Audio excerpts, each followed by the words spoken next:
Welcome back to WRPL. It's the podcast where we talk about all the things we were watching, reading, playing, and listening to. My name is Ben. And I'm Steve. What's up, Steve? Not much, Ben. How you doing? I'm doing good.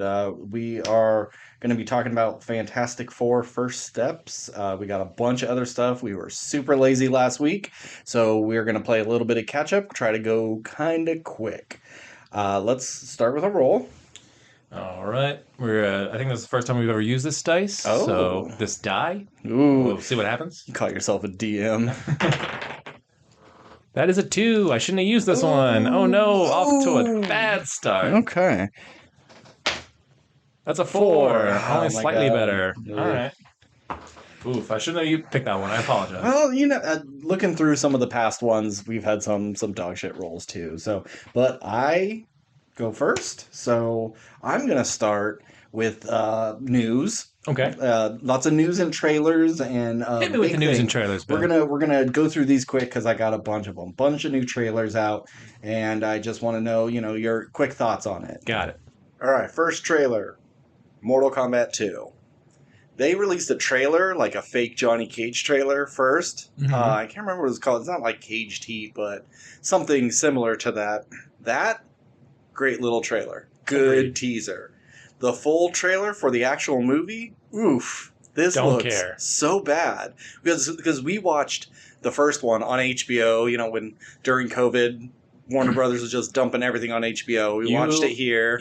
If I remember correctly, you were like, this is bad, but I like it. Where I was just like, this is bad, and I don't like it. No, I didn't really like it. There's a couple of, good deaths, but it's only a few of them. That's the whole point of Mortal Kombat is cool characters, cool deaths. And there wasn't enough to, justify its existence, and there's no tournament.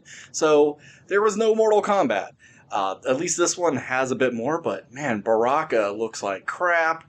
Everything looks so cheap. I am not excited for this at all. And I'm hearing people, stoked for this movie. Yeah, I mean, I'm a fan of Carl Urban. Sure. And I think he's a fun pick for Johnny Cage. But, I mean, I played Mortal Kombat as a kid a little bit, but I would never say, I was a hardcore Mortal Kombat kid. So when the movie was announced in the first place, I was like, whatever. And then when it turned out to be crap, I was like, okay, I'm not disappointed. Yeah. So this one, I don't know if I'll see. If I hear good things, maybe I'll check it out. Or if you're like, Steve, I'm coming over. We're watching Mortal Kombat. Well, it's to theaters this time. I'm coming to you. It's our theater. Never mind. I don't know what I'm talking about. But, I'll say that. There is a new Predator Badlands trailer that just shows a bit more plot, more monsters, more Elle Fanning being ripped in half. I'm excited for this. I know you would be. This is the movie of the year. I have so much more faith in this than Alien Romulus, and I think I'm more excited for this than the Alien Earth TV show. Okay. We'll see how that works. I'm just trying not to get my hopes up because I didn't like Romulus all that much. So the alien side of the AVP has not been living up to my expectations. I know everyone will think I'm wrong on that one, but this looks so fucking good. It does look fun. I'll be interested to see what they do with, having a Predator as, the main character, seemingly, and, and how... talks. And, yeah.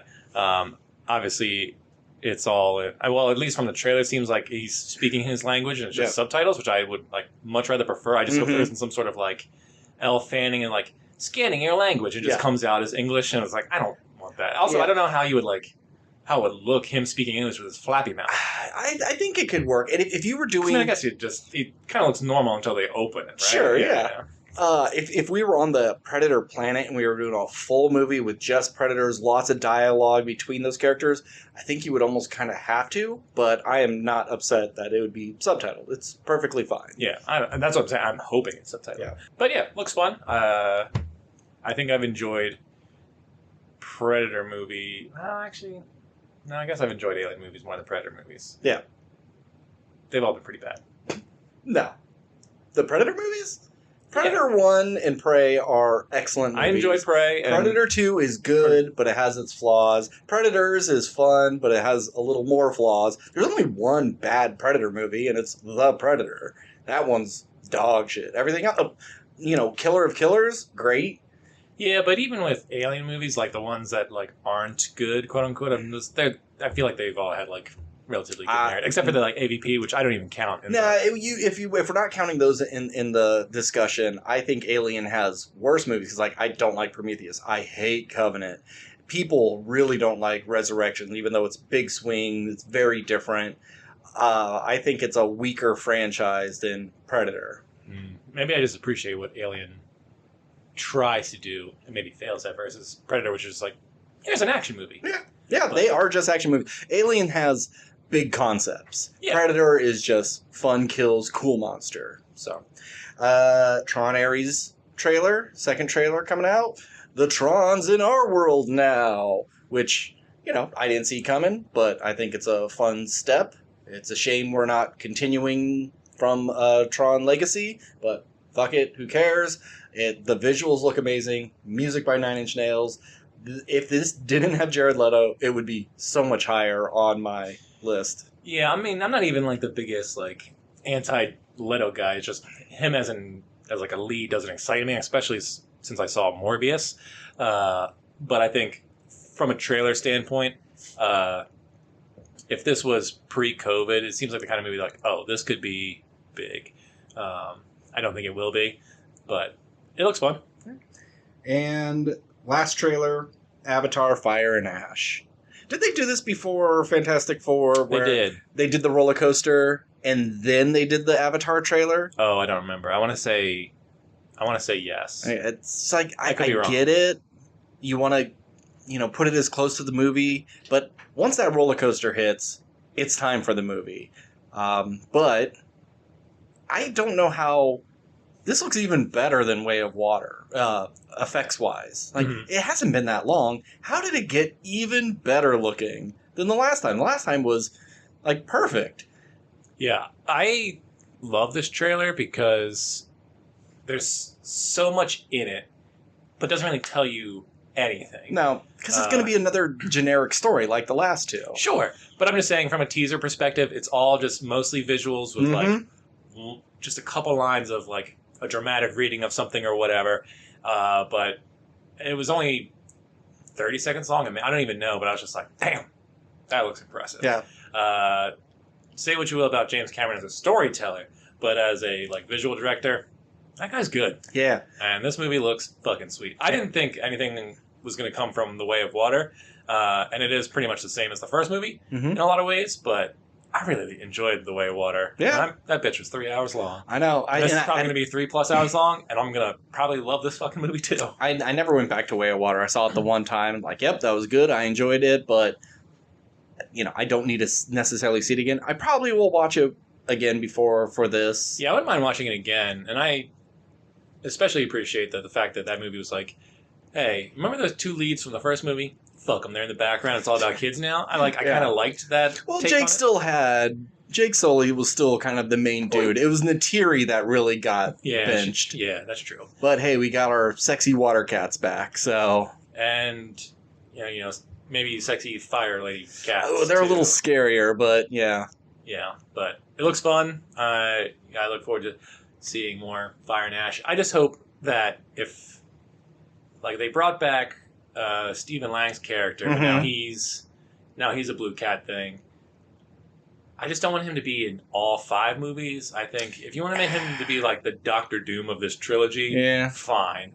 But it's like, do we really need him to be like the continuing bad guys? It's the first one you kill him, the second one you bring him back, but like you spare him so he can come back again. Yeah, they need to kill him because he's going to the Fire Tribe, and it looks like he's going to be the one that's, rustling their jimmies, getting them all worked up. But looks cool. Yeah, and I think Spider will die. The human that lives among them, the little dread boy. Sure. Yeah. Okay. Yeah.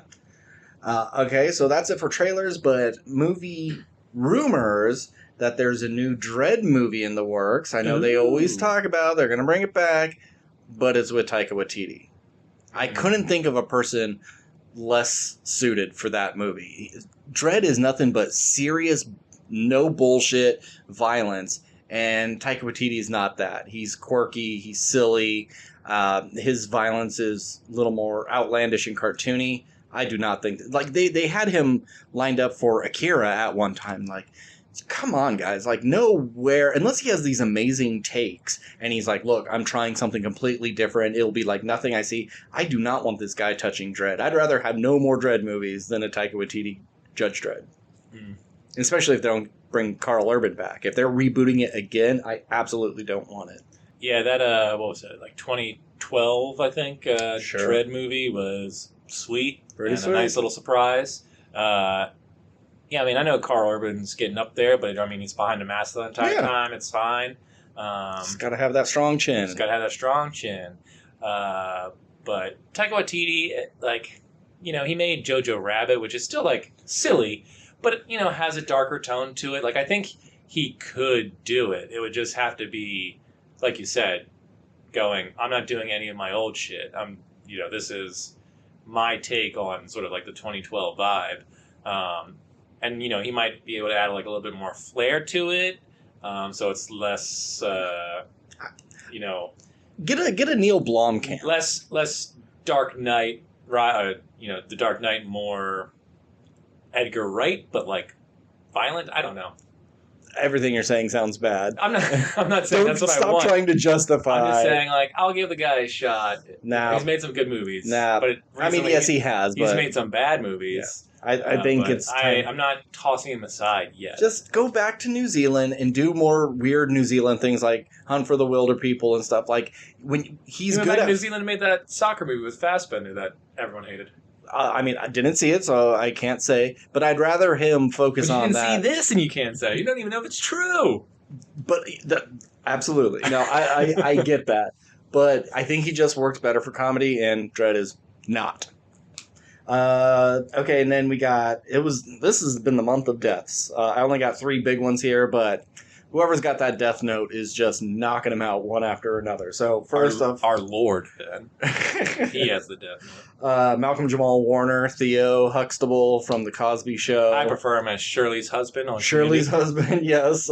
Just a nice guy. Like, I've never heard anything bad about him. Apparently You're a bad dude, but who hasn't? Yeah. Did drown while on vacation. I'm thinking it was probably like a heart attack or an aneurysm or something that made him drown. But what do I know? Hey, maybe it was more stingrays after people. But R.I.P. MJW. Then Ozzy Osbourne died at 76, which blew my fucking mind. Okay, he did the Osbourne show like 20 years ago, and I would have assumed he was 76 then. He's like frail and shaking and stuttering and skinny and tottering around the house. Like, you're telling me that guy was in his 50s? That's nuts. So, like, I expected him to be 80-something. You know, I don't know how old he was when he got his start. He's always kind of had not an old man face, but a hard to determine. Like, was he 18 when Black Sabbath hit the airways, or was he 25? Like, I don't know these things. But he always seemed like a nice dude as well. And apparently he changed his will in the last, like, couple of days to make sure Sharon gets, like, a bouquet of black roses every week from here on out. So I'm like, oh, that's such a sweet thing. And I really like Ozzy. I really like him, but I don't like his family. They're bad people. And yeah, especially Sharon. She sucks. She sucks a lot. But R.I.P. Ozzy. Rest in hell, my brother. And last one, Hulk Hogan at 71. A man who's looked 45 since he was 20 years old. Like, that man aged pretty good. I mean, sure, in the last 10 years, I know he's been referred to as, like, you know, in Ren and Stimpy, when it's an up-close shot of something disgusting, like, he's just so leathery and dark around his beard.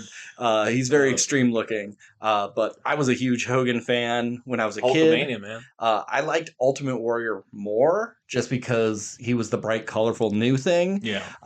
But which is crazy, because he sucks. He's a terrible wrestler. And, you know, Hogan's kind of boring. I liked a lot of the other wrestlers, British Bulldog and Bret Hart and Shawn Michaels and Razor Ramon, things like that. Yeah, they were all before my time. I came up in the Stone Cold Rock era. The what was it, Attitude Era is for you. But fucking rest in piss, stupid asshole. Hulk Hogan is a bad dude. He's a racist, a Trump supporter, Republican. His son got into a car accident and paralyzed a person. They tried to cover it up, and he was heard saying, "Well, that's probably just God's plan was for him to be paralyzed." He dated his daughter's friend, who was the same age as his daughter and looks exactly like his daughter. Got mad that his daughter was dating a black guy and said, like, at least make it be a basketball player so there's money involved. Like, I don't want her dating these, using that hard R word. He was a bad dude. He like stopped them unionizing and wrestling because he was Vince McMahon's little lapdog and fucked over a lot of people. Rotten hell, dude. You know? Fuck you, Hulk Hogan. But he did give us 3 ninjas at Thunder Mountain. Cool. And Suburban Commando. Yeah, awesome. Good stuff. Well, that's news and trailers. Let's get into the stuff. All right. Since I won, I'll go first. Wonderful. I did one of your favorite things. I read a book. Oh, good for you. And I'm reading a book right now too. So like paper material? Don't be silly. Oh. No. If I'm going to use my hands, it's for scrolling. Or shoving your fat fucking face. Or for shoveling shit in my fat fucking face. No, it was an audiobook. It's called When the Wolf Comes Home by Nat Cassidy. I thought this was a werewolf story. And there's a werewolf on the cover. It's got wolf in the title. It is not that. It's about. Is it in the horror genre? Yes, it's a horror book. Oh. That's kind of my thing now. Like, if I'm going to read a book, I want it to be a horror book because I want things to be disgusting and scare me. And I haven't read a lot of horror that wasn't like Stephen King. That could be a little tame at times. So it's about this woman after a bad night at work, goes home, finds this little boy in the bushes at her apartment. And he's scared to death because his daddy is after him. And his daddy's a werewolf and is ripping apart people at the apartment. And so she's fleeing and the cops are after her. She doesn't know who to trust. And things start going a little weird. This kid has been completely sheltered his whole life, so he doesn't understand stuff, like what a TV is or TV shows. And yada, yada, yada. Can I guess the twist? Sure. I assume there is a twist. Enough, yeah. Oh, okay. I was going to say, is the boy a were-human? And he was actually a wolf cub that turned into and that's why he doesn't understand human culture? No, Dang, his dad is not actually a werewolf. This kid was born, his dad was in the military and they did tests on him. And then he passed down something to his kid. And this kid can just create things that it imagines. It could kind of warp reality. And so he saw like a book for the first time that had like the big bad wolf in it. And that scared him. And whatever scares him starts to manifest. And so then when daddy yells, he imagined daddy is a big werewolf. And so weird things like he was watching Who Framed Roger Rabbit on TV and it scared him. So Judge Doom and one of the weasels comes out of the TV and is like murdering people that try to start, like living cartoon characters. I need to see this movie. And like just things of looking up at the constellations and going like, oh, they're kind of like fireflies. Then suddenly all the stars start moving like fireflies. And she's realizing, oh crap, these are actual suns in the universe that are being moved around. Like, who knows what untold civilizations were just murdered because the sun went flying across the sky. This sounds awesome. It's cool. It's a really fun concept, but the main character is so dumb at times. Not dumb, but she just constantly keeps making these little mistakes that make things worse and worse for her. Every time someone tries to help her, she does something and they get killed. Like, there's this one part. The coolest part in the book, gonna spoil it for you. There's this FBI agent after them and scaring the kid, and the kid says, "You don't exist. You never existed." And it describes of him like kind of receding back through his life of never being born and his mom forgetting that she gave birth to him and having this sense of something's missing in her life. And then when we pop back into the scene, they're all like, wasn't something happening going on? Like, he just unmade this dude and rewrote history because of it. And so the dad's been chasing down the kid because he needs to try to stop him. He's not the bad guy. He just keeps getting turned into crazy monsters whenever the kid's around, and he wants to stop the kid by the end of it. So, it was a pretty fun story once you like start understanding it's not a werewolf story. It's a reality warping child story.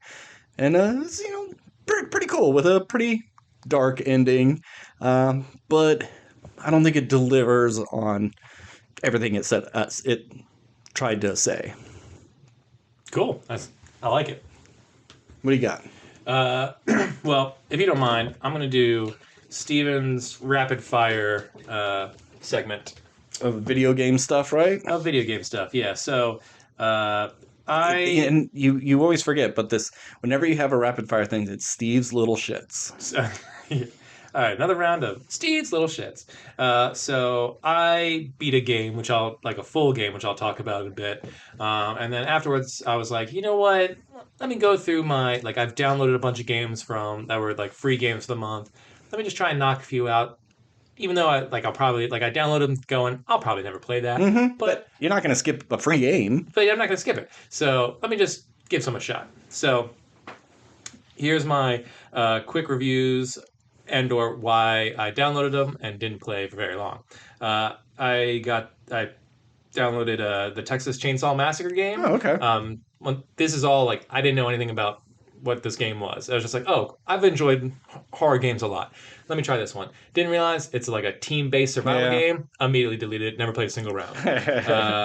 F123. We just saw F1. I was like, you know what? I haven't played a racing game in ages. Okay. Let me try a racing game.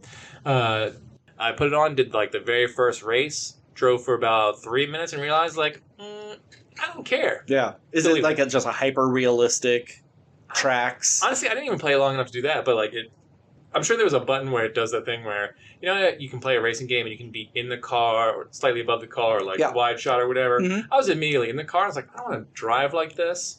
And yeah, I think it's more I'm used to just holding down X or the trigger and then just maybe a drift button. This seemed like there was kind of more controls because once you got to shift the gears, sporty elements to it, I was like, I'm not going to learn this. Yeah. Deleted it. If the game doesn't have power boosts, ramps, loop-de-loops, I'm not playing your racing game. I downloaded Suicide Squad. Oh, okay. This is the one I do want to play. And I give this game credit for... Well, I hated this part of it, but it's also... I'll just say. So I don't know what I'm trying to say. So I downloaded Suicide Squad, was very excited to play this because if it's anything like Guardians of the Galaxy, it might be kind of fun. Mm-hmm. Guardians of the Galaxy, the game. Yeah. So as soon as it got to the main menu, it was like, hey, this game has collects your data. If you don't want to collect your data, go to this other link to make an account to say, don't collect my data. Isn't it an Ubisoft game? Is it? I don't remember. I'm not sure. And it's look, I download a bunch of games. There's a bunch of whatever. You just hit accept, and you play. And I can just go, whatever. I assume it's all in the up and up. Where they're going, we're going to collect your data unless you do this extra couple steps that'll take several minutes. I'm like, well, you've lost me. You could have just hidden it in the contract, and I would have forgotten about it. I think there's probably laws about that. So I gave him credit for being upfront about it. Yeah. But because you're making me do another thing, I didn't try start it at all. Okay. So I was like, you know what? On principle, go fuck yourself. Cool. It should just be you don't want to collect data? Press X now. Yeah. Done. Because they want you to go to their website on your phone and collect your data that way. Yeah. So then I played quite a bit of this game. Dragon Age the Veilguard seemed right up my alley. I like action games with swords and dragons and magic and stuff. You can kind of customize your character a little bit. But it was basically just Baldur's Gate, but did everything way worse. Oh. So there's potential for a fun game here, but after 15, 20 hours of playing it, I was like, I don't care. Oh, you got that far? I mean, I think it's a 100-hour game. Sure, but 15 hours is a big chunk of time. Maybe it wasn't that. Maybe it was... Okay, it was 1. I'll say 15. But anyway, I was forward to playing it, and it just kind of fizzled out. It just feels like I was kind of forcing myself to play it, and I wasn't enjoying it as much as I wanted to.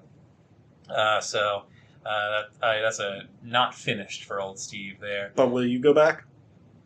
Maybe if I've played all my other games, because I got a backlog of other stuff that of good. And you still games. have your Switch. Yeah, I still have some Switch games I want to get through. The last game I have on here is Saints Row, which I was a fan of Saints Row back on, I think it was Xbox 360. It was kind of like a fun take on Grand Theft Auto. It's goofier, sillier, a little bit goofy, but the first game, I think, if I remember correctly, took itself seriously. Yeah. You were joining a gang. It was just Grand Theft Auto, but not as intricate. But essentially the same kind of game. And I really liked that one. And then I didn't play any of the other ones, maybe Saints Row 2. And so I was just like, you know what, let me try this one. It seems like it's a reboot because it's just called Saints Row. Mm-hmm. This game was ridiculous. Yeah. I played about 2 hours of it. The first mission, you're a hired mercenary who has to take down the leader of this gang who is living out of an old time Western saloon soundstage or something like that. But you're going in with this mercenary groups and you're cracking jokes like you're Deadpool the entire time. This game is just jokes, which I can kind of appreciate, but it's not what I wanted to do in this. Mm-hmm.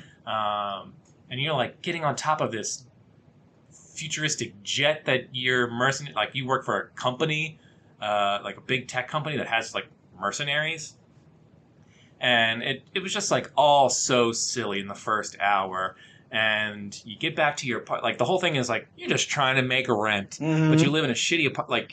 You just risked your life taking down this drug kingpin or something like that with this.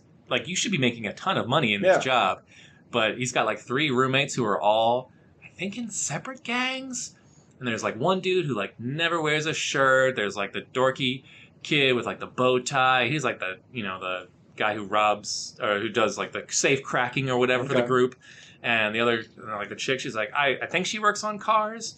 But anyway, they're all silly and annoying, and the whole game just seems so cartoony. It's I'm not even the biggest Grand Theft Auto guy, but I kind of wanted more Grand Theft Auto. Yeah. This just all seems this is people who I want Grand Theft Auto for 12-year-olds. Yeah, and it's that's what it that's always not felt like. I'm 35. This is not the kind of game I want to play. Yeah, I remember there's in one of them you unlock the big purple dildo and you could go around whacking people with it. Okay, and is that funny just because it's a dildo? Who cares? Yeah, I mean, I didn't play enough to really give you an honest review of if maybe this game would have turned around or if it's less silly as it goes or it gets more silly. But from the first 2 hours, I was all this just seems pretty annoying. Okay, all right. So that's Steve's little shits. Well, since we're on video games, we probably should bring it up. But we played It Takes Two. That we did. Yeah, every time we recorded, we would just play the game, or sometimes we skipped recording just so we could play the game even longer. It take 4 sessions? 4 sessions, yeah. We tried to do it in 3, and in hindsight, there was no way we were going to be doing that much more in that one sitting, but great game with pretty tight controls, minus the camera, but I think that was more your controller than the actual game's problem. Yeah, I had issues with the camera at times too, but there are worse examples of that. It's just a really nice game with fun characters, all the side characters, all the weird animals and creatures you come across. I think its major drawback is the 2 leads just get kind of annoying after a while. Yeah, playing so for those who don't know, It Takes Two is about a couple who is getting divorced, and basically their daughter cries on a magical book that makes them into dolls that she has made, and now you spend the entire game going through this magical version of your house while trying to fix your marriage, which doesn't sound like it would be a fun game, but it's one of the most fun games I have ever played. Yeah. And I love that it's couch co-op. I mean, I think you can play online, so if you were at home. Oh, really? I thought it was a pure couch co-op. I don't know. I don't remember. It might just be a couch co-op. Either way, it was fun playing next to somebody, because I haven't done that a lot. Not at all. in quite some time, other than playing like Overcooked recently with my wife. Okay. Which I'll save that review for another time because we're still working through it. But anyway, yeah, visually, this game is stunning. Really fun, like you said, characters that come through the world, like things that I never thought I would see in a game, like riding or like piloting a plane that was made by squirrels while you do like Mortal Kombat fighting style on top of the said plane that is also held together by your underwear. It's all just like ridiculous, but in the best way. And I can't recommend this game highly enough. If you have one friend, that's all you need. Yeah. And play. Especially for people who aren't good at video games, this is a good entry level because there is a lot of different mechanics, but you get to stick with them for each one. And it's simple enough that, you throw someone, even a game that we would call simple like Uncharted, you throw that to someone who's never played a game, that's going to be pretty hard, where It Takes Two is a little more reasonable. Sure. Like when this game came out, I didn't know much about it, and then it eventually won Game of the Year the year it came out. And if you look at all the other games it's up against, not necessarily that year, I just mean like other Game of the Year award winners. It's like God of War and Last of Us and Skyrim, and they're like all these like big either like action adventure games or like fantasy games, Witcher 3, like all that kind of shit. Like those are the games that win this award. And then here's this little silly game that's 12 hours long, 14 hours long. It took us to beat it. And it's like none of those other games. And I was like, what's so great about this game? This game's great. Yeah. I see why it won. I don't know what it was up against. I'm sure a bunch of people are like, wow, something else deserved to win. Yeah. Well, not knowing what it's up against, I'm going to say you're wrong. It Takes Two is one of the greatest games I've ever played. I loved it. If I'm giving video games grades, I'd happily replay it again, like down the line. I think it's got good replay value. See, I don't think I would ever play it again. Oh, okay. Yeah. I don't think like necessarily the stories what you come back for. I just think that the game itself is so much fun and so visually interesting. I don't think I'd play it with you though. I'd play it again with someone else. Like if someone's like, I'm getting into video games, or my wife is just like, I'm bored, let's do something. I was like, well, you can try It Takes Two, and now we have a nice little fun game to play. And I think the only reason I'd replay is just to get those other mini games that we missed, because a lot of those mini games were pretty fun. Yeah. Some of them garbage, but hey, if you want to play chess, there's a chess game in there. Okay. All right, well, does that count as mine, or is that just more of a dual thing? You can take your turn. I've talked for a while. All right. There's things have come back. South Park is back. Love that. The Foundation is back, which is one of the best science fiction shows out there. Very bizarre, but I haven't. They're still pretty fresh for me to talk about it. Same with like Sunny. Sunny's been great. I'll talk real quick about Eddington. Eddington is Ari Aster's latest movie. And I was hesitant for this one because I was hearing when it was going to all the festivals that this was not a great movie, or it was the best movie ever made. Very polarizing. I couldn't get like a straight answer one way or another. And with Beau is Afraid being like a huge mess that has some great stuff in it, but is all in all not a good movie, I was wary. But dude made Hereditary and Midsommar. So, it's like M. Night Shyamalan. He makes some dog shit movies, but I'll always give him the benefit of the doubt because he made Unbreakable. One of the best movies he's ever made. So I was really surprised that I kind of love this movie. I think it's really, really good. The first, I'd say hour and a half, maybe even hour 45, you're just sitting there, like, what's going on, you understand these characters and their motivation, and like, where the fuck is this going? When is the other shoe gonna drop? And it eventually does, and after I left, I'm not a smart man, Steve, that. And even as someone who really likes movies, maybe I don't have the best media literacy sometimes for my simple white boy brain. Sure. So I didn't understand what it was trying to say. Mm-hmm. It's like it said a lot of things, but what's your big message at the end? And the movie is basically small town. There's during COVID, the sheriff Joaquin Phoenix is kind of this moron sheriff who is kind of a cuck, kind of a loser, has ties with the mayor who's running for re-election, Pedro Pascal, and his like wife, like they dated when they were younger and stuff. And so like he just kind of hates this dude, and he's pissed off about COVID because you know and everything has been kind of on his side forever. Mm-hmm. He's always, been the person in power and in control, and then now suddenly he's not allowed to do things, and it's pissing him off. And then there's this mayor guy who may or may not have fucked his wife before he knew him, and he's like the whole thing is just kind of rattling his worldview. And then we have like the Black Lives Matter movement after, George Floyd was killed, and he kind of loses his grip on the world, and it does eventually kind of ramp up into these crazy things, and you can take it as, yes, this is something that actually happened, or maybe it's just him truly losing his mind by that point. It has a lot to say, and from kind of seeing some reviews of much smarter people, I'm getting it a little bit more. Mm-hmm. Things weren't as overt to me, but like I said, I'm a dumb idiot. But I was thoroughly entertained the whole time. It's got some very interesting scenes. I think some of the characters are wasted, like Emma Stone and Austin Butler are barely in it, but they're kind of pivotal to the whole thing.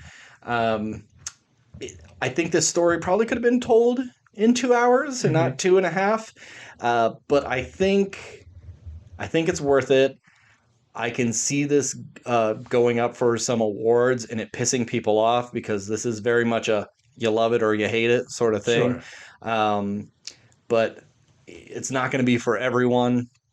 And Joaquin Phoenix gives a great performance as a huge dork-ass loser, just trying to keep control of his precious white boy life. So yeah. Joaquin Phoenix. Yeah.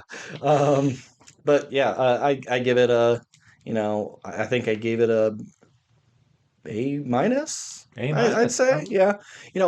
It probably should make my top 10, but it's a movie like I don't want to watch that again. You know, I'm fine with seeing it the one time and that's it.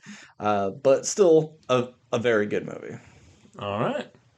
Yeah, I did want to check it out, and then, I just saw 2.5 hours. Who has the time? Yeah. But maybe when it, hits home, I'll give it a watch. Yeah.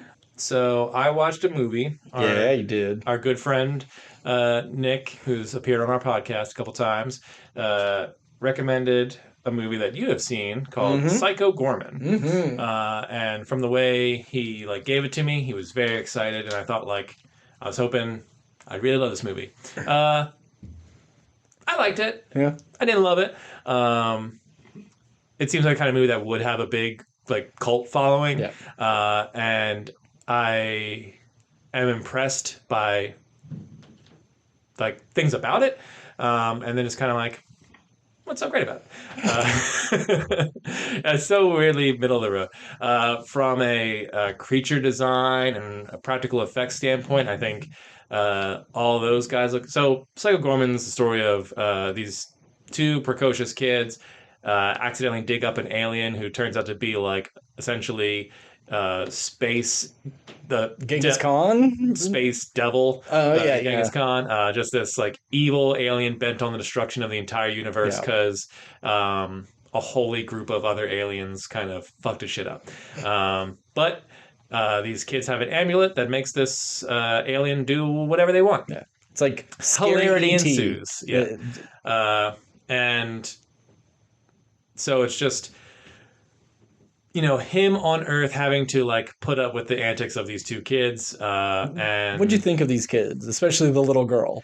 Little girl, Did you want to kill her, or did you find her hilarious? No, I thought she was super annoying, and I Yeah. was like, But if anyone deserves to die in this movie, it's probably her. but she's written that way. She's Yeah, supposed yeah. to be annoying. The actress did a good job. I have no problems with her performance. It's just like if I knew this child, I'd be like, I hope I'd never have to Yeah. come to your house again. Yes. Like if me and the dad were friends, or like, he was my uncle or something like that, I'd be like, yeah, dude, I'm not coming over. Your kid's a little piece of shit. Yeah. And he'd be like, yeah, I do. But this movie is a horror comedy, but it's not scary. No. And I don't think I think that there's really good jokes in here. I just think a lot for me, some of them aren't really delivered that well because I don't think any of the acting's that good. Okay. I don't know if that's just because these are all people you haven't seen before who probably haven't done a lot, or if it's just it's supposed to be that way. Like the movie looks cheap because it is cheap, because this is very this is the best, one of the better B movies I've seen, because there clearly is some talent behind the camera and the production of these creatures and monsters and stuff. And I think the dude Steven something, good name, has a sense of comedy. It's all there, but a lot of the jokes just didn't quite land for me. I was like, I see what you're doing. I see it's there, but it just But halfway through, the first half, the parents aren't really in it all that much. But then once the parents come in, man, the dad in this, best character in the movie. Yeah. Real scummy piece of shit, but not in a he beats his kid or he cheats on his wife kind of way. It's just he's just a bland dude who just does the bare minimum, and I really connected with that. But this is a joke that I think most people wouldn't like, but it's probably my favorite joke in the movie. Okay. Is after the dad is sort of gone I'm choosing the daughter. We're gonna save Psycho Goreman from alien space angel, and they go and they're hiding in the abandoned shoe factory or whatever it was. Early in the movie, there was a TV that was just bleeding because Psycho Goreman, I think, was transmitting through it or something like that. And then you just see him in the background, and he's just fiddling with it. He's like, "This TV won't stop bleeding," and it's just such a stupid line. And everyone's gonna Steve, that line's not funny. Clearly, you don't understand comedy, but that's a really funny line. Yep. And just the way it's delivered, I really like. What about the here, look at the Hunky Boy magazine. I do not care for hunky boys. Or do I? I like the running joke of Psycho Goreman he kept learning everyone's names, but couldn't remember the brother's name. That one was pretty solid. There's a bit where his head appears in a bathroom, and because Psycho Goreman's injured and he's trying to telepathically get the dad to come save him. He's like, "Come find me," and then his head disappears. He's like, "I don't know where you are," and then he comes back and yells at him again. There's some good there's good stuff in this movie. I think with a bigger budget, I'd be more impressed. I'd be more interested to see what this could have been. I think it has the appropriate budget for its level. If for what it is, it's solid. I'm gonna give it a C+. I think this is one that you should revisit in a year or two, and maybe you'd appreciate it a bit more. Maybe I had my hopes too high when you both were just like, "Steve, you're gonna love it." Everybody I know who's seen it has loved it. So it's fun. It seems like the kind of movie you and I would have loved to have made. Sure. If we had the ability. Yeah. We would have been quite proud of this movie. But it's fine. Well, to follow that up, I watched a movie from the director of Psycho Goreman, his movie after this, Frankie Freako. I was very excited for this because I didn't know much. Saw the trailer a while ago and cool, whatever this guy's doing, I'm tuning in. It's not as good as Psycho Goreman, but it's not the same. There is some craft and I'd say money put into these suits. They look like, for Psycho Goreman, they're the most evil Power Ranger. Freako or whatever it's called. They're crazy Power Ranger villains. They're big and intricate, and there's a lot going on. Where in this one, it's you got 1/10 the budget to make your creatures. So Frankie Freako there's this guy. He's a big dork. His super hot wife thinks he's a bit of a square. It's this faux 80s. It kind of reminds me a little bit of Edward Scissorhands, you know, like that. Yeah. It almost kind of looks like sets of old TV shows like Saved by the Bell or something. Okay. So he's kind of a big loser.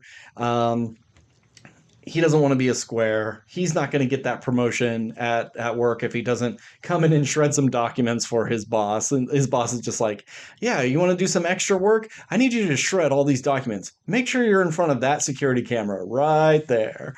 And he'll do anything for it. But he keeps seeing these ads on late night TV for Frankie Freako, this little red puppet gremlin looking guy with sunglasses and like a leather jacket, just like this cool kind of like Chester Cheeto kind of thing. Yeah, imagine. Did you ever see Little Monsters with Fred Savage and Howie Mandel? Can you picture the cover with the blue monster? I can picture the cover. Kind of like picture that, but red and like a hand puppet, you know, but like arms and legs and it's like, call 555 Freako and come get your freak on. And like, oh, I guess I'll do it. Calls the number, and then he wakes up. So is it like pitched as like a sex ad kind of thing? Kinda, yeah. Okay. Like he's like Frankie Freako's on the phone, just like twirling the cord with his finger, and you just hear the voiceover like, call now. Okay. So he wakes up in the morning, and the first thing he like walks out of his bedroom, and there's a soda can on the ground, and he's just like, it's called like Fart Cola, and it's like, oh, did I have one of these? And it says like with caffeine, like with caffeine. Like he's a super dork. It was like 8:30, and he's like, even on a Friday, that's a little late for me.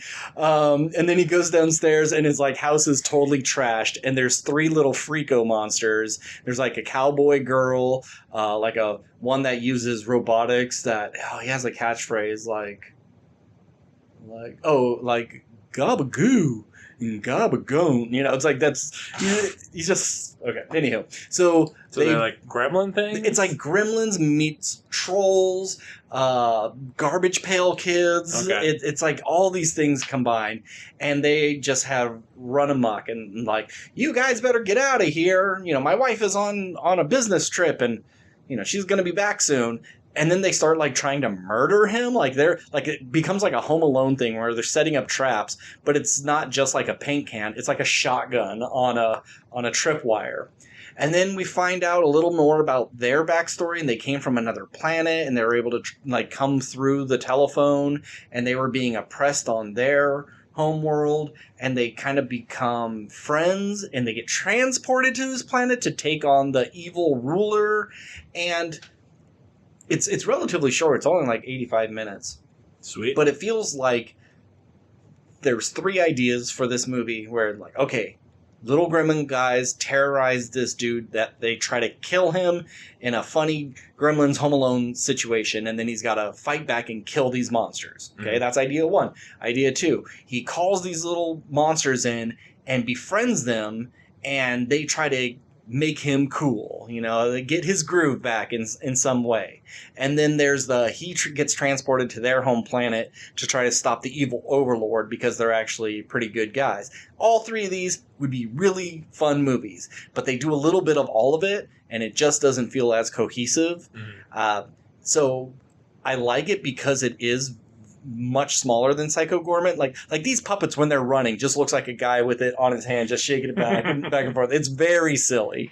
And I love the dude. He is such like a major dork. But like, it was fine. I'll give it like a C+ because it's better than some movies like this. But I really was expecting a lot more. Right. I think you may actually like this one more than Psycho Goreman. Interesting. Yeah. Okay. Yeah. Well, at 85 minutes. It's on Tubi. If anybody wants to watch it, it's on Tubi. Got anything else, or should we get to our main topic? I got one more thing. All right. One last video game. Okay. I completed the Callisto Protocol. Oh, yeah. From the makers of Dead Space, which you can tell it's from the makers of Dead Space because it's pretty much just Dead Space. So this is the story of Josh Duhamel, who is... That's the actor. Okay. Yeah, it's like his face. Like Okay. he did the motion capture, his voice, his face. He is a pilot in the year like 2320 or something like that.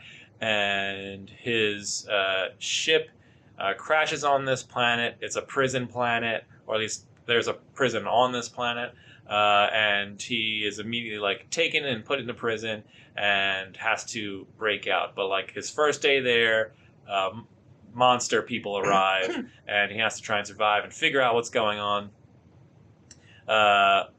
Long story short, there was corruption and this like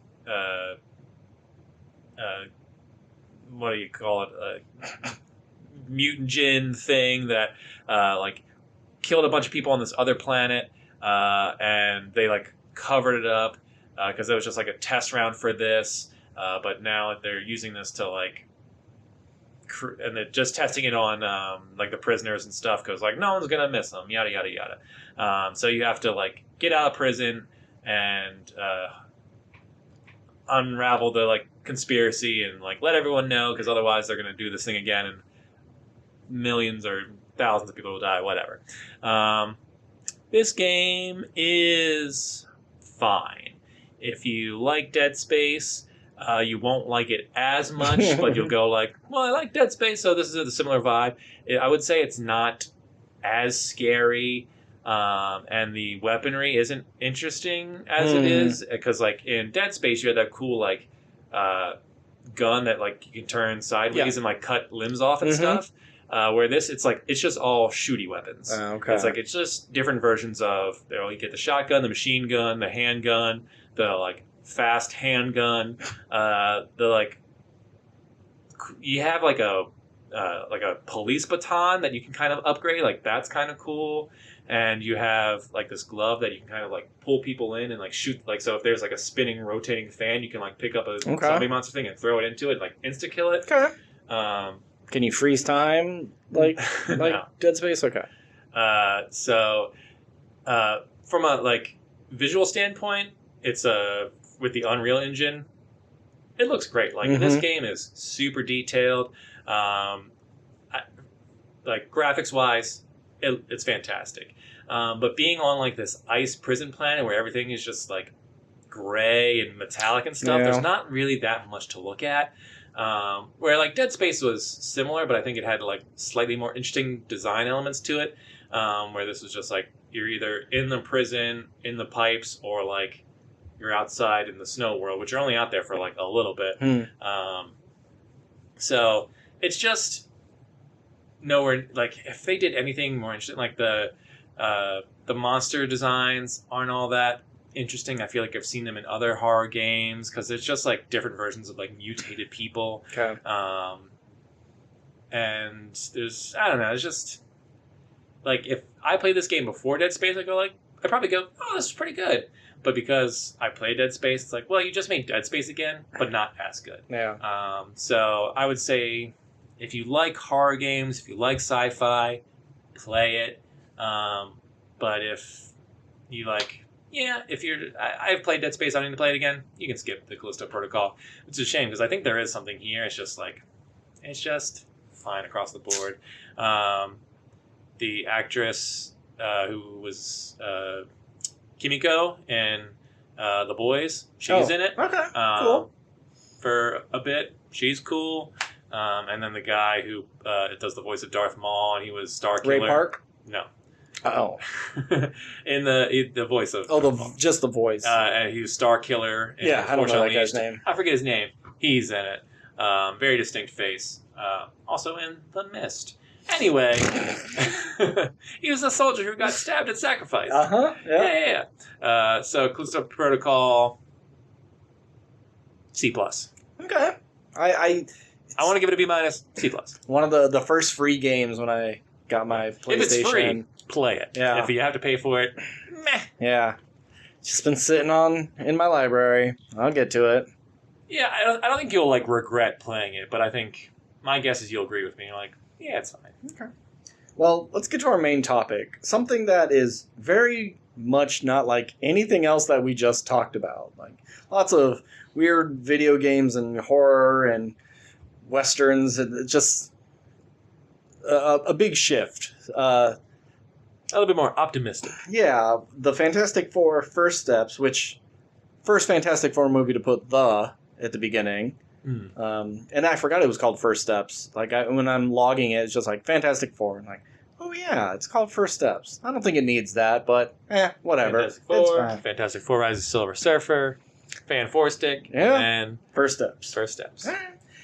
So this is directed by Matt Shankman, who has like a huge filmography of TV shows. Like, name a good TV show, he's worked on it. Mostly with Sonny. I think he has the biggest bulk of his stuff, but he's worked on Game of Thrones and all types of things. He's been around the block a while. So, but he's like one of those directors who can really just jump into any pre-existing franchise and just be successful at it.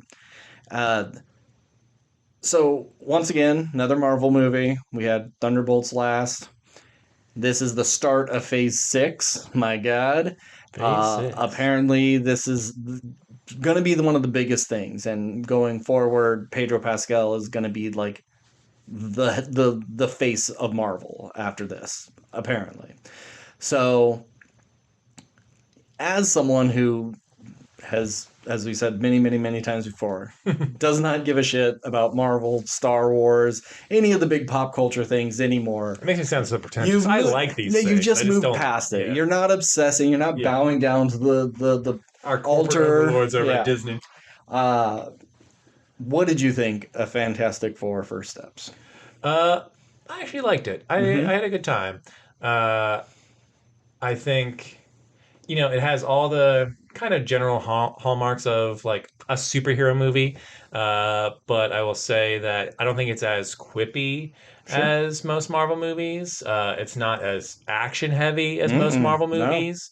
No. I think I just kind of liked the vibe of this movie. It's an origin story without going over the origin, really. Like, you get the origin story, but you get it like front loaded in the first 10 minutes. I think as a news story. I love that. Yeah, the first 10 minutes I really loved because it kind of gave you all the information, and usually like you hate info dumps, but it's done in such like a fun way. Yeah, it was just like this like broadcast of like, here's the history of these heroes who we're about to meet, yada yada yada. I think it was just like a fun way. It's just like, here's our Lord of the Rings opening thing to explain the world, why it is, and how these people are, who they are. It's been 4 years since the incident. Don't worry about it. Maybe we'll do a flashback in a future movie. Who cares? But it's mostly just like a story about this family and like having this baby while also trying to save the world doing so. And the limits they would take to kind of save both of them.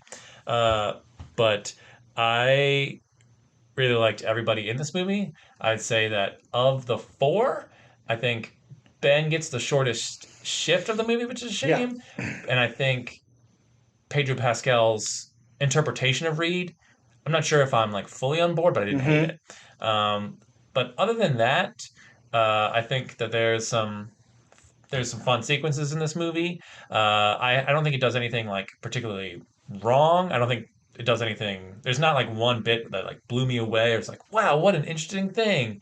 But I also really enjoyed like a lot of callbacks to certain things, which can be kind of just like, Leonardo DiCaprio pointing at the screen like, oh, I know that reference, but like I was surprised. I didn't know Subterranea was in this, and it was fun seeing Mole Man. Yeah.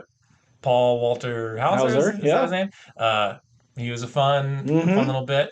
And I always appreciate a world where there's just like innovation and progress, and everyone is just like trying to help each other. Is this a realistic world? Maybe not. Yeah. But I just appreciate the optimism of just like, what if there's a world where like everyone just cares about each other and tries to make a better world? I mean, that's all where all of our money and defense works together in a way where it's just like, hey, what if we just stopped hating each other and warring and stuff and just made a better world? Like, I wanted to move here immediately. Absolutely. They came back from space and they created world peace. They have like the shot of like the world leaders all applauding them, and like we don't have wars of one. Well, except for one. That it's just like a utopia. It's this wonderful world that we could all strive for. Yeah. I can't wait to see like them coming into our MCU and going like, what the fuck is this is a fucking hellhole. But I can see them also going like, look how many superheroes they have. Yeah. Because we don't know of any other heroes. We hear of a couple of villains, but they don't mention any other ones. So I think they'll be like impressive. Like, holy crap, we don't have to do it all on our own. But maybe it's kind of bad because we were able to create world peace on our own, and now there's so many of them, and the world's just is worse than it could ever be. Yeah, I mean, obviously they still have their problems because they're still fighting villains and stuff on the regular. But I mean, one of my favorite things of it was just the baby was coming, and so Reed Richards figured out how to just like wipe out all of the villains in one night. Oh yeah, And I was like, wow, what a good dad. Yeah, and not like I don't know why you didn't do that in the first place. Not a bullet to the head either, but like I was able to contain them to their areas. Yeah. Well, I gotta say, you're wrong. This movie's fucking great. Probably one of the best Marvel movies of all time. Wow. I had a smile the whole time. It moves at such a fucking clip. Like under 2 hours. Ooh, I was under excited. 2 hours, and it's chock-a-block full of stuff. And never once was I bored. There was never even a scene that I said, okay, this could have gone, or maybe expand on this, except for one at the very, very end with the child seat. They're trying to get it in the car. I was like, okay, I think you could cut 10 seconds from it. Yes. It would have been better, but I think it's the best bit in the movie. No, that's like my least favorite scene. It kind of ends the movie on just in terms a of comedy, dumb I think it's comedy that isn't necessary. But I think everybody does a really great job. I agree. The Thing doesn't get a lot to do in this, but we've covered The Thing a lot in other movies. I'll say that I think Michael Chiklis's take on The Thing, and like I think that's a better version of The Thing than this movie. In as like a character, because at least he had stuff to do. Yes. I take that back. I do appreciate that.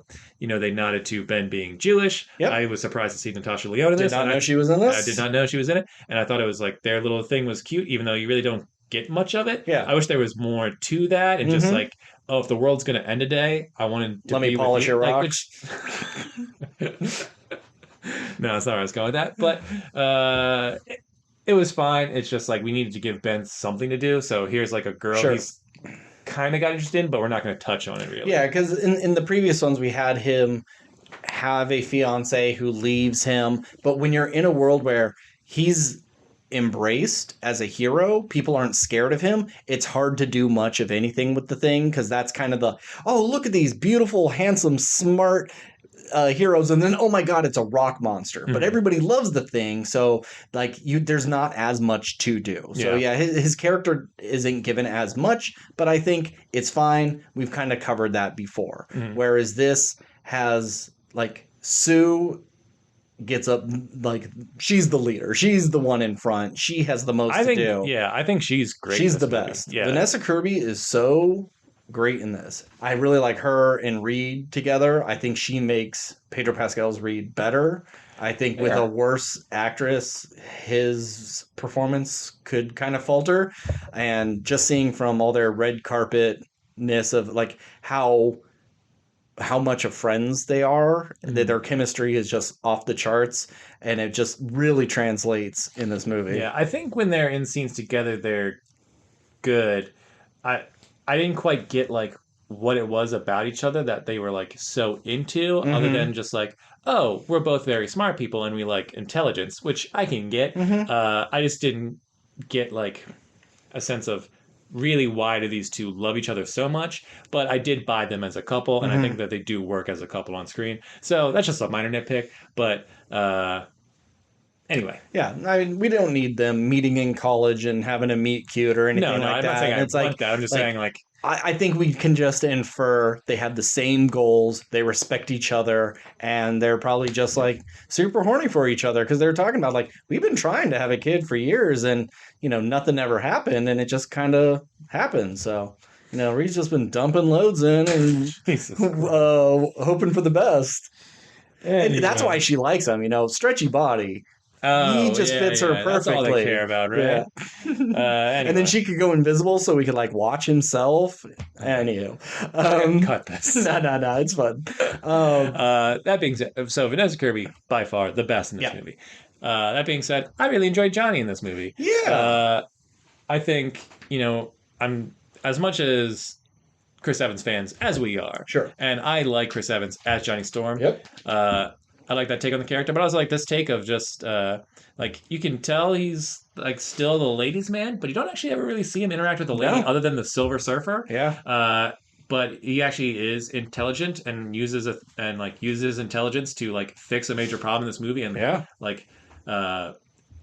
is a plot point. And I mean, I buy him being good at shooting a laser at the Silver Surfer. I don't know if I quite buy him being able to translate a language based off of like a 3-word sentence, but you got to give him something to do, and you just say, yes, he's smart. It's fine. Yeah.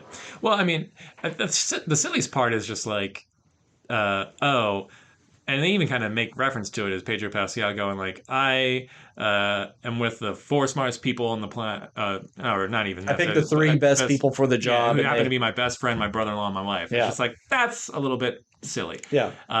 And it's also just like, so is Ben just a good pilot? Like, is he a scientist? No, he's just a pilot. But anywho. I'm sure he's picked up a few things. Sure. But it's like, that's another thing of just like, I don't see why Ben and Reed are friends. Their relationship works fine. I buy them as friends. It's just like, what is it that like the two of you dig about each other? They met in school at some point, like just like in Fanforstic, like one's the tough guy, one's the brains. He protects him, and then he can teach him a few things. Like you're the opposite sides of a coin. Yeah. You just gotta trust the movie that it is what it is. Like I said, it works. So stop nitpicking it. Nah, that's what I'm here for. But anyway, what was I saying? But I kind of like the idea though that is Johnny gonna like sit there and do math problems? No, I don't think he would have the attention span for it. Yeah. But if it's just like, how do I talk to this hot alien chick? It seems like learning her language would be a thing Johnny Storm would do. He would go above and beyond to try to seal the deal. But it's him going, I'm also now protecting my nephew. Yeah. Which I would also believe Johnny Storm would do anything for. So I think that's why Johnny really works for me in this movie. Mm-hmm. And I think he gets some good stuff too. I wish they gave him better hair. Like, there's some promo shots where it almost looks like Doofus Rick hair. Like, he doesn't have a good hairstyle to be a heartthrob. And I know it's kind of a pseudo-60s, so you can't do anything modern. But I don't know. I think he had a bad haircut. It didn't bother me. I thought it was fine. I get what you're saying, but it was just okay. Yeah. I think the Silver Surfer was fucking sweet in this movie. So cool. I mean, Julia Gardner is just great in general. But yeah, I think every scene she was in, she was fucking the shit. It's nice for her to have a win. Her last 2 or 3 releases haven't been very good or received well. And Weapons looks like it could be good. Yeah. So anyway, but yeah, anytime. I remember watching in the first sort of action scene with her where she's just like surfing through molten lava in Galactus's ship. I was like, this is fucking cool. Yeah, and she's just like using a surfboard. Yeah. It's so like obvious the thing to do, but I was like, this is still cool. That scene was a little jarring for me because she's leading them down a corridor to go to Galactus, and they're just walking, taking their time. And then Johnny catches up with her, and she takes off and starts surfing through the lava, and he's asking her questions, and then they get to Galactus, and they're back to, walking. It almost seems like they needed a scene in there to have this exposition, and it was boring if they were just walking. They just, kind of throw in this little bit of action, because, the 4 of them, or the 3 left behind, we were following you, lady, and you just go take off surfing in lava? We're way back here. If next time you watch it, it feels out of place. I just didn't think that she took off. She's, going real fast through and Johnny's flying after her, and they're just walking right behind. So, next time you see it... I could have sworn she was just, floating by, and he, got on the flames, and then they were just, going slowly next to each other that way. It wasn't very slow. They were going fast, and... she's going over the lava. Where are the people who are walking? Where are they supposed to go? It just feels weird. Yeah. Maybe I'm remembering wrong, but yeah. Anyhow. But yeah, she's great, and I think for how limited the action is, she has a big chunk of it with that chase away with the black hole. All of that was just super cool. Yeah. So pretty much all my problems with this movie are just like nitpicks. It's not anything like I actually hate. It's just like, maybe they could have done a little bit better with that. CGI, which I know has been a big thing with Marvel in the past few years. Like, is it great in this movie? Not really. But it didn't bother me at all. I think Silver Surfer and all that stuff like in space really worked. I think Galactus looks fine. You're talking about like Reed stretching? Yeah, but like even like just what like I think the effects were amazing, and nothing really bothered me except for a little bit of CGI baby. I was going to say, the CGI, so there's some CGI baby stuff that didn't look good. Yeah. Reed Richards stretching didn't do anything for me. I think Reed stretching looked really good, because before we've ever seen it, they really got to put Reed's face in the shot when they do it, and it looks weird. This movie did a really good job of anytime he's doing his weird stuff, you're kind of seeing him from behind. You're seeing him from a little bit of a distance. There's not a ton of shots of seeing his face, straining as he's stretching, except for that one scene. Yeah. And I think that was smart. It's just kind of like, you can do your crazy stuff, but let's pull back from it. We don't need to be it's not Spider-Man where you want to be in with the swing. You just kind of stand back and let him do his thing. Yeah, I'm not saying it's bad. I'm just saying like it didn't, for me at times, just didn't look great. Except for the Thing. He looked flawless. Yeah, I think the Thing the looked whole great time. the entire time. You just really believe he's a rock man. Yeah. And I think the only major problem I have with this movie is just Galactus. Okay. I just didn't care for him as a villain. I didn't think he was all that interesting. And maybe there's some like deep lore of Galactus I'm not really aware of, which, but you're not presenting that to me in this movie. Yeah. So it's just like, okay, here's this guy who eats planets because he has this unending thirst. Hunger. And it's like, and the only way to quench it is by like consuming planets with my giant space drill ship. And I was like, okay, cool, scary. He's the size of a building, but like we don't know really anything of him like as a person, or like because he at one point I think he says like I used to be like you or something like that. But he's lived for millennia or before space or whatever. He's just like this space god who just has this thing that you just got to do, and you don't really get to know him or figure out why or like give any real connection. I mean, he is a space god, so I'm not sure like how you can connect, but like you gave Shala Ball some stuff of just like, oh, she was made by Galactus to spare her world, and like she feels really bad about it. She had children, so she did that, which connects her to our heroes and gives them reason, and why she helps them in the end. So all that works, but also like Galactus has the power to like give this chick the power to travel at the speed of light, but he has to fly in a ship. Like, what are his powers? It never seems like I have a grasp of what his powers are, but he also seems to be like connected to the ship that gives him lava blood that Johnny can like cut off, and like that causes him pain when one of his like bane tubes comes out of his back. Well, like what are those for? It just Galactus, as famous as this character is and such a major Fantastic Four villain, I just didn't get him or care for him. I think it's just like I think people just get excited about him because it's like, oh, look at that helmet. Like, that's what it feels like to me. It's just like he doesn't look like any other person, but it's just Ralph Ineson voice. Fantastic. Put Ralph Ineson in anything.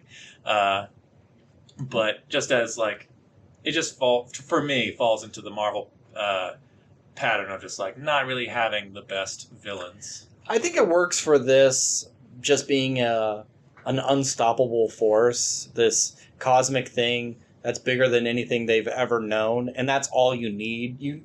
He's going to destroy the world. We don't really need his motivation besides he's a world eater, and that's what he does.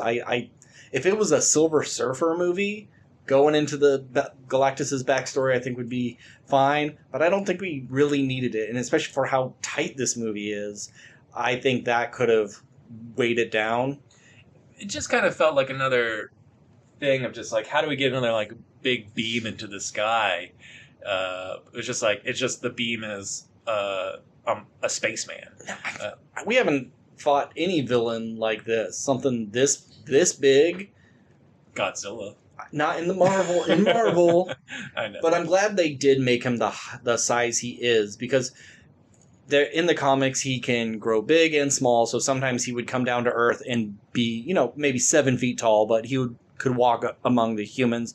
Sometimes he doesn't even need a spaceship. He just floats through space, and he's literally like grabbing the Earth with his hands and taking bites out of it.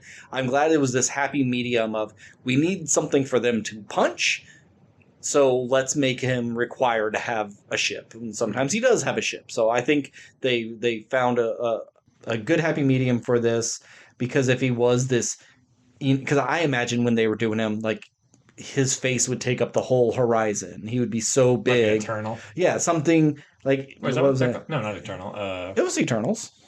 Well, yeah, it was in the Eternals movie, but I mean, what were they? Oh, the Celestials? Celestials, yeah. Azeroth, or... No, that's not his name. Anywho, yeah, I thought it was going to be something so big, but I like that he was punchable. Mm-hmm. I think the idea of them trying to transport the entire Earth, like, what a crazy thing. But hey, when you solve world peace and everybody loves you, they're just going to listen to you. But I do like that the whole world went like, hey, give up your fucking baby. Like, how dare you condemn all of us? It's one baby. You can make another one. Mm-hmm.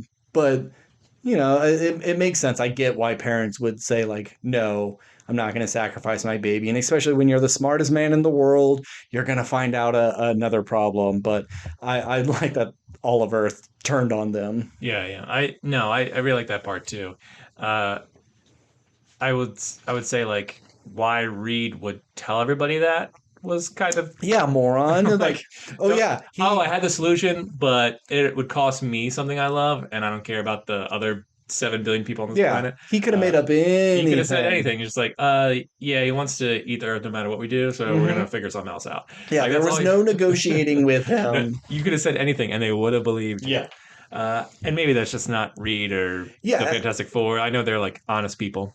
Yeah, that feels like it's something that Ben would have said, like, hey, buddy, you really could have said anything else. And then he could have said, well, I can't lie. Or being too much of a smarty. That's why we're best friends. I'm just too honest about things. It could have felt like a cheesy scene, but like after the world's turned on them and Vanessa Kirby goes out there with Franklin and kind of like speaks to the people and just like, I was never going to give up my child for Earth, but I'll never give up Earth for my child. I was like, oh, that's a good line. Yeah. So like, even though that speech, like, I think there should have been somebody in that crowd going like, no, give up the fucking kid. That's a fucking cop-out. You're just using wordplay, man. But I will say, another reason I like this movie, because considering it's like, I feel like kind of trying to take, characters into account and motivations and stuff, and parenthood, like them using the baby as bait obviously is just like, well, it's the last thing they want to do, but they have to. But like as soon as Johnny picks up that kid, he's doing like 300 miles an hour through the sky. I'm like, this baby is having the best time, or is just like I've just felt like they're rocking that baby. Like, he's going to open it up. It's going to be soup. And it's like, come on. Galactus was able to just look at your kid and say, this kid is special. You don't think it's not going to be able to tell that bassinet is empty? And why did you have to do the switcheroo? You got like, you want the baby? Come and get it. And just slowly back up and wait for him to cross into the thing. It's an excuse so they could have a big fight. Yeah. It's fine. It's fine. But I got to say, when... at the end, Vanessa or Sue Storm like uses her powers and the power of love to like push Galactus into the thing. You know how moms can lift a car when it's on their baby. And then she dies. I was like, they're not gonna kill this chick. No. And then it like lingers on a little bit too long. I was like, wait a second, they're gonna go. They're gonna chill this chick? No. What a twist! And then Reed puts the baby on his dead mother. I was like, this is a Marvel movie. I thought for a good 30 seconds, like, damn, this movie's kind of fucked up. Yeah. And then I was like, oh yeah, it's a cosmic baby, and of course brings it back to life through some power we're not aware of yet. This is the kind of like I don't know if I'm using the term right, but like the MacGuffin thing where it's like, oh come on, man. Like I usually roll my eyes, but for this movie, I was just, you know what? I'm into it. It worked. I thought the Silver Surfer was going to bring her back because that's what happened at Rise of Silver Surfer is Sue gets like stabbed and dies and he brings her back. I was like, oh, are we doing the same exact thing? And I'm glad she didn't. I'm glad she just came back to like surfboard him in the face to push him in the portal. Yeah. But I mean, I had my nitpicks, but altogether, like I said, I like this movie. I had a good time. Where would rank? You know, there's like 30 of these movies. This is number 37. It's funny. It's movie 37, and they even say they have 37 seconds that the gate will be open. I wonder if that's on purpose. Interesting. Yeah. I don't know how I would rank this either. Like, I feel like I want to put it in my top 10, but like, shit, I could probably put all 3 Guardians in my top 10. So it'd be hard, but I do probably think put all 3 Captain America's. Yeah, exactly. And it's like, okay, that's 6 right 10. there. Okay, and then 3 of the 4 Avengers movies. Like whatever. It'd be hard. Yeah, I would say it's in the upper half, though. Absolutely, sure. Upper half. And like I said, nitpicks aside, I don't think this movie does anything particularly wrong. It's just it feels like a safe, old school superhero movie. I don't find it safe at all. No. Big cosmic beings, and it just feels like, even though we've done Guardian stuff, it just feels... we haven't been fighting necessarily cosmic beings, but we had cosmic beings in Eternals. I think you could argue that Thanos is one. Like, we've been doing... He's an alien. We've been doing outer space stuff for, like, I know, ages. But it feels so different, especially with the... You could say Ego was a cosmic being. Yeah, I guess it just feels different than most of the Marvel movies. It doesn't have the same look. The set design is so different than anything Marvel has ever done. I love the look of this movie, and like I said, even their suits are so stupid looking, but they're great. Homework for this movie, yeah, and I think that's also very nice. The only homework that you could say you need is like, well, who's the guy at the end? Yeah, but like, yeah, and like for most post credits, like if you're not hip to it, it's not for you. Remember, this is for the super nerds. It's like, it's when Thanos popped up at the end of Avengers. Like, who the fuck is that guy? Yeah, exactly. But then you can do a quick Google search, and then and you're like, oh, okay, well, we'll see that down the line. Yeah. What do you think of that mid-credit scene? I like that it gave you a sense of how smart Franklin actually is. He's 4 years old, and he's reading, like, War and Peace or whatever it was, but also still, like, board books. But I didn't need to see Doom. Honestly, like, you could have cut it and I would have been just as happy, but it being there doesn't offend me at all. Yeah. The, like, NN one I thought was kind of cute, but also, like, if you cut it, the movie wouldn't have lost anything. Sure. I would have just saved 4 minutes of my life. Do you think that is Robert Downey Jr.'s Doom, or is that the Doom of their world that maybe takes Franklin and then Robert Downey Jr. kills that Doom? Do you have any theories? Well, I think, at least, and I could be wrong, from how they've presented variants and stuff, it's like, well, those variants only really exist like in the time that... So like if Iron Man was born in 1965, or all versions of Tony Stark are born in 1965. It's just... But they never say the year for this. It just has 1960s aesthetic. I'm just saying, like you wouldn't see Robert Downey Jr. in the Wild Wild West because he didn't exist then. I mean, What If would say differently. I don't give a fuck about What If. And like I said, I could be wrong. It just kind of... I think you are. It seems weird that you would have an exact replica of Tony Stark, even if he is Victor Von Doom, but also having someone who looks exactly like him being Tony Stark. It just seems weird to me. It's like it seems like the only way for Tony Stark and for him to look exactly the way he does is for his parents to have him at the time. Both those same parents have him at the time to create said Tony Stark. And we don't even know if we'll ever see his face. just because it's Robert Downey Jr., he could just be acting it, doing the voice, and he just has the mask on the whole time. I don't think they will. I think you have to. When you're bringing in Spider-Man again, and he goes like, Mr. Stark, and he, shoots him in the face with a doom beam. With Spider-Man No Way Home, like, oh, there's different versions of Peter Parker because it's Tobey Maguire and Andrew Garfield. There's different versions of, I guess, Tony Stark or Victor Von Doom. I don't know how that works. Kang. There's different Kangs. But here's John Krasinski, Reed Richards. Here's Pedro Pascal, Reed Richards. So they're like, they don't have to look the same. But here's a guy who is playing two different characters who looks exactly the same. So like, if you're just casting him and then like his face is burned or he doesn't look like Robert Downey Jr., I don't know how you justify that, or if you go, shut the fuck up, nerd. Who cares? Because at the end of the day, like, I don't really care that Robert Downey Jr. is playing Doom. It's just, you asked me the question, and I'm just like, I think my guess is it's not their universe's Victor Von Doom. I think it's another variant who has come to their world to take him, and he's just jumping through timelines. Like to create his whole battle planet stuff, and they said they're going to rewrite the history and like course correct after the next Avengers or the second Avengers movie. It makes sense that a Doom would grab Franklin, a reality warper, to go do all those things.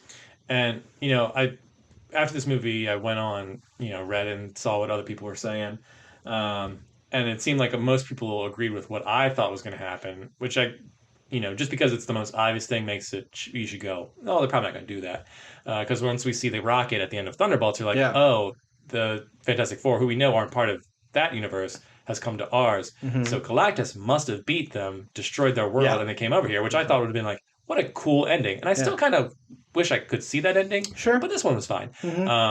So it's just like, oh no, they didn't come here because they failed. They came here because they succeeded, but failed to protect Franklin, who is now jumping timelines with Doom. So it's like, okay, you got us to believe one thing, but really it was this other thing. Good on you, Marvel. But I still would have liked to see Galactus eat their world. Yeah, and them just being like, man, we were supposed to be the protectors, and we done fucked up. But now we'll stay in this timeline and protect this one. And then there you go. Now you have that version. Yeah. So, I don't know if I gave this a grade. I'm going to go with, just because I was pleasantly surprised that I enjoyed it as much as I did, I'm going to give it a B+. I'm not gonna Steven Mill the road and give it a B, even though probably more lands in the B. I'm going to give it a B+. I'm giving this an A. This movie's great. I loved it. And I even thought about going and seeing it again today. If I would have thought a little bit harder, I probably would have pulled the trigger, but I didn't. I know I'm missing some stuff that I wanted to talk about, but... Do you want to talk about Mole Man or Subterranean? I liked the idea of them not getting along, like the bottom dwellers and the sunshiners or whatever they called them. And it's like, hey, Sue Storm and him, we're cool. Yeah. I'll do this favor. And everyone goes under the... Like, I liked how they could evacuate an entire city, because that's always a thing. Like, oh, a big threat's coming to the city, everybody evacuate. There'd be some guy in a building who's like, hey, man, I was born in this apartment. I'm going to die in this apartment. And just like, oh, whatever. But I like that everyone's just like, no, let's listen to Fantastic Four. This thing's going to eat us. We'll go underground. And I like they were just these underdweller people. Now that the world knows who they are and they brokered peace, like, it's a more developed town now. I just wish Mole Man, when we first saw him, he had like long hair, he was dirty and really disgusting. And now that he has been able to reap the benefits of the surface, that's why he's cleaned up now. And then be like, oh, Mole Man looking pretty good. Nah, they just gave him his glasses and said, shut up. I know. When he first opened his mouth, I was like, is that Danny DeVito? Did they get Danny DeVito to be Mole Man? I think this was a better choice. Yeah, this works. I think Galactus. I'm surprised Mr. Fantastic didn't do some of his weirder, stretchy things. One of his things is always like a big fist. He didn't do that. Or, like, why not, like, someone's falling and he's catching them, or he turns himself into a parachute. But really what I wanted to see was him turn into a slingshot and shoot the thing at him. But some of those are a little... they're a little goofier looking, and I can understand not wanting to make Reed look stupid, because I think he looks pretty good. But I really thought Galactus was going to fling him like a rubber band. Didn't you? He was like stretching him as far. And Reed can stretch very, very far. And he didn't really stretch him all that much. No, it was a reasonable amount of stretch. Yeah. You know. But I thought he was just going to fling him. And then Johnny would be like, oh, now I got to go get him. Because, he flung the thing up into space. I thought Galactus was going to pull out his guitar that he kept in his back and use Rita like tie the string and just shred a sick riff before the thing came down. That'd have been pretty cool. Yeah, that'd been very, very metal. But yeah. Good on everyone in this movie. I liked them.